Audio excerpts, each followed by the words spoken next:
constitué par un ensemble d'hypothèques que le public et les gens qui me lisent ont sur moi, qui ne correspondent pas toujours à mes choix premiers. Par exemple, je vous dis, je voulais être écrivain, je ne voulais pas être intellectuel. Je voulais être intellectuel, je ne voulais pas être politique. Mais que je suis obligé d'assumer, finalement, parce que ça, c'est moi pour les autres. Et comme moi pour moi, ça n'existe pas plus que pour les autres, ou alors c'est une torture. Le moi pour moi, c'est vraiment le malheur. En fait, donc, je suis obligé d'assumer une personnalité qui m'échappe par beaucoup de côtés. Et qui décide en dehors de moi très souvent.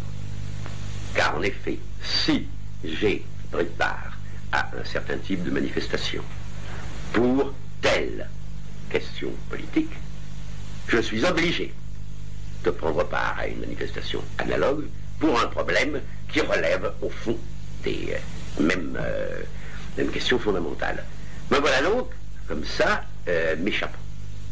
C'est ce que j'appelle dans la critique de la raison dialectique la montée du pratico-inerte. C'est-à-dire que tout ce qui a été choix libre devient ensuite un conditionnement matériel, inerte, n'est-ce pas? Tu as fait telle chose à telle époque, et ben, bon, c'est là.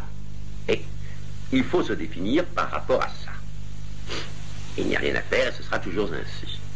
Mais je pense que finalement, c'est ce qui arrive à tout le monde, si vous voulez. C'est-à-dire, c'est le vieillissement. C'est-à-dire que Horst a fait un très bon article là-dessus dans les temps modernes, qu'il a signé Gors, je crois. Il y a un vieillissement social qui n'a rien à voir avec le vieillissement psychologique ou physiologique. C'est tout à fait autre chose.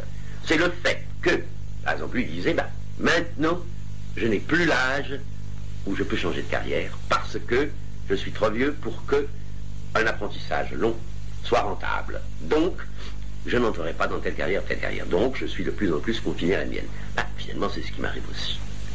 Il m'arrive aussi, j'ai renoncé de très bonne heure à mes rêves d'être danseur de cordes. J'ai eu quelquefois vers 8 ans, sans gêne. Je dois également renoncer finalement à être autre chose que cette espèce de composé hybride de ce que j'ai voulu être, de ce que les autres m'ont fait. Finalement, c'est ça ma réalité objective. Elle est aliénée, c'est normal. Nous sommes tous aliénés. Il faut se débrouiller comme on peut. Alors il me reste une petite marge de choix. Il faut l'utiliser jusqu'à ce que la masse pratico-inerte ne me donne plus aucun choix. À ce moment-là, je serai une potiche. Oui. Mais en même temps, c'est pas tout à fait juste ce que vous dites, parce que c'est votre liberté. Mais la liberté consistant dans l'engagement, et l'engagement, en se transformant en pratico-inerte, c'est ce que j'ai voulu, c'est ce que je n'ai pas voulu, c'est ce que je dois vouloir. Oui. Ça revient au même, c'est-à-dire qu'au fond, je dois vouloir cela. Et je pense que finalement, c'est ça. On doit finir par être un bloc de ciment, un peu avant de mourir.